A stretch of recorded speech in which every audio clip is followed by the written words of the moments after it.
So guys, we are inside our sample project. Go to Overlay, Library, select the black background, Fit to Screen, Text, Add Text, insert the text you like, fonts. Let's go with this one, Style, increase the text size.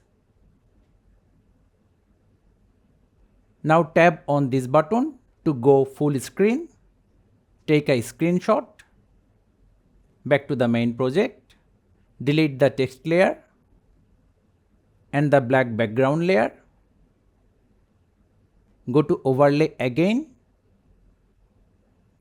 and import the recent screenshot as overlay. Go to Crop.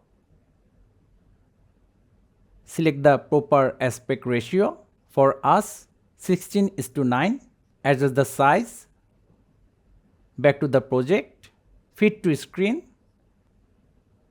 Give the layer same length as the video clip. Make sure the layer is selected.